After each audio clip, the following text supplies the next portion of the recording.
The Audi Q6 e-tron is the latest in Audi's electric SUV offensive, plugging the gap between the Audi Q4 and Q8 and bringing long-range, ultra-rapid charging and a high-tech interface.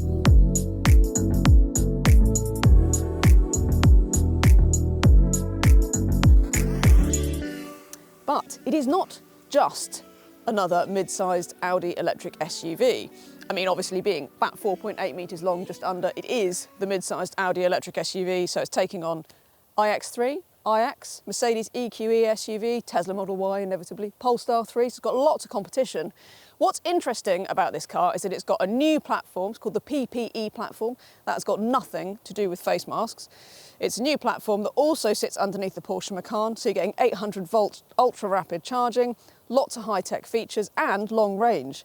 So you got the choice of a 76 or a 95 kilowatt hour battery in this car, and the bigger battery actually gets a range of over 390 miles. So it's one of the longest range cars in this class, which is really impressive. So prices start from £60,000 if you go for that smaller battery and the single motor options.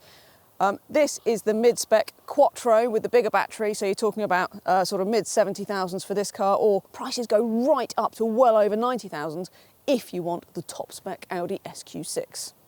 This Quattro S-Line test car is complete with the rather hard-to-miss Sonero red paint. I rather like it, although it does scream of terrifying depreciation, so maybe not one to go for if resale value is a concern. I do reckon that this spec will be quite popular, maybe not the paint, but the big battery with Quattro for longer range and all-weather peace of mind seems likely to appeal, and for this combo you're looking at a WLTP range of 337 miles. So this is a big family SUV, so it needs to be properly practical, of course. So you do get a frunk, 64 litres of frunk, no less. So quite big, so you get loads of cables in there, a good couple of cables anyway. But you have to pay £500 for a pack to get this frunk. How cheeky is that? On a car this expensive, I think that is really cynical. Still, Audi is generous enough to give you a boot as standard. So if you'll follow me down the back of this very bright Audi, we can have a look at the 526 litre boot. And it's not too bad, is it? I think that's actually a pretty decent size. Slightly bigger than you get in the iX3. Interestingly, also slightly bigger than you get in the Audi A6 e-tron, which I'm going to come back to a bit later in this video. So decent sized boot, really nice long boot floor, three-way split seats that fold flat, and you can fold them back from the boot as well. Yeah, I think that's all pretty practical. There's a decent amount of room in the back seats of the Q6, but not as much legroom as you do get in the Polestar 3 and the Tesla Model Y. Mind you, you do get climate control back there, as well as heated seats, which is a rather nice standard luxury to have even on the entry-level Q6. Now, Audi has done a pretty good job of the interior in the Q6. It really does feel very smart. And I have to say, you get a lot of equipment, even on the entry-level sport trim, which, like I said, well, you get heated rear seats. How good is that? Full climate control, adaptive cruise control, jazzy LED lights.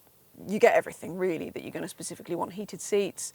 You do have to go up to the top spec Edition 1 if you want to get massage seats and all of that. But really, I think you've got everything that you need on the entry-level sport, and then you can go up to S-Line if you want the jazzier styling. That's all good.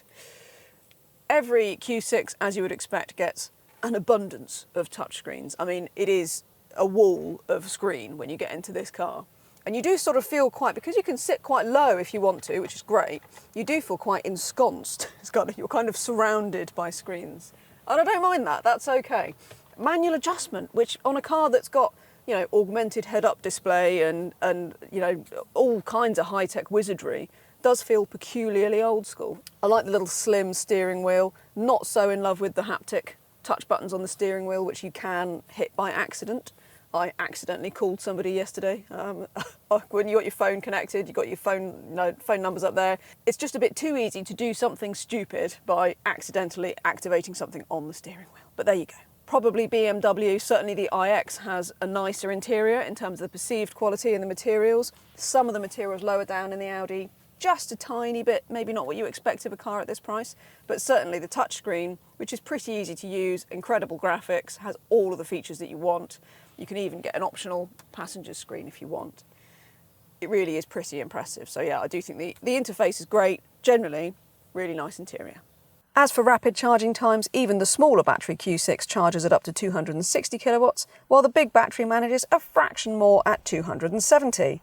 Good for a 10 to 80% top up in around 20 minutes or 100 miles of range in some 10 minutes. There's no vehicle to load or vehicle to grid charging on the Q6 though, which does seem like an oversight for an expensive and otherwise high-tech car. So, driving the Audi Q6 e-tron.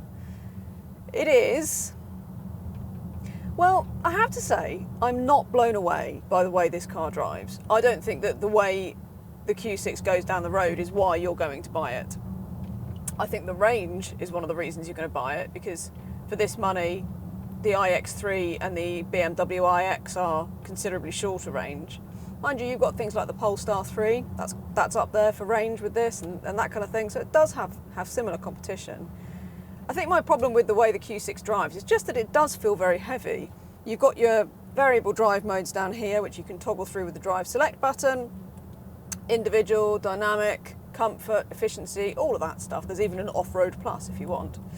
But even in comfort mode, the steering is still quite heavy and you get quite a heavy sort of feel to the body movement on the car.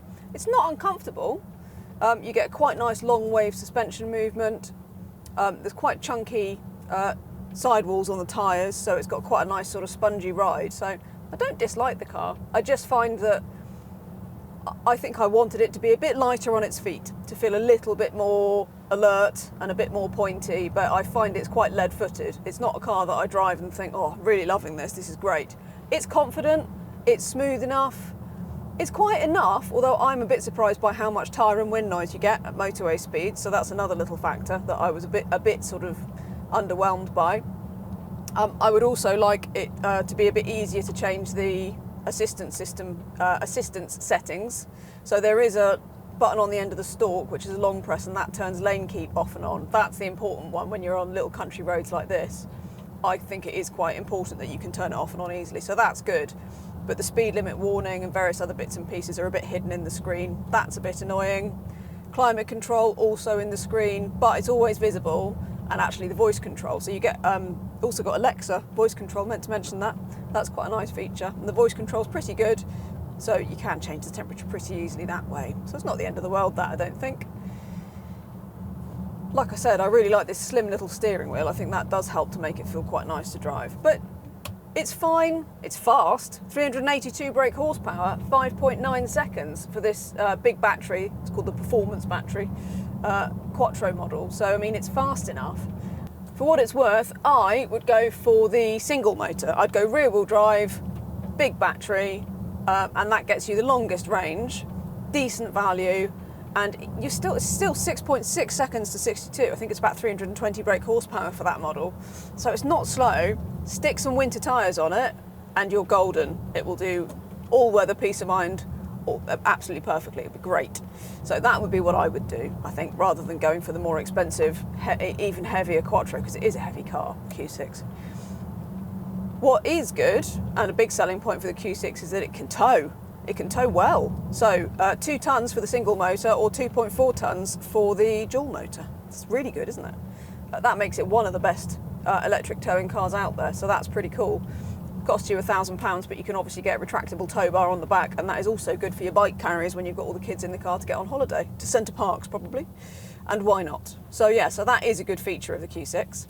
As for real-world range, you can expect to see around about 270 to 320 miles from the big battery Q6, while the smaller battery can only be had with a single motor layout and will likely manage more like 230 to 260 miles.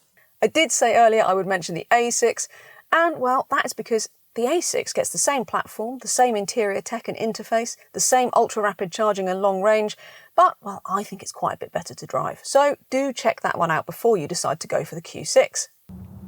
Now, I feel like I probably sound like I'm on a bit of a downer about this car, which isn't really the case. I don't love the way it drives, and for me that's really important. But I think in the objective terms that most people are going to be looking at these cars, the fact that you get the longer range, really impressive infotainment, maybe a bit complicated, takes a bit of getting used to, but that's the case with pretty much all of these systems these days. You know, nice quality interior, spacious enough, It's really about that range, the value that you get, and what it's offering next to the immediate rivals. And I think that the Q6 stacks up really well, actually, on that front. Head to cargurus.co.uk for a whole host of fantastic used cars, and please do like the video, subscribe to the CarGurus UK YouTube channel, and turn your notifications on so that you don't miss any of our videos.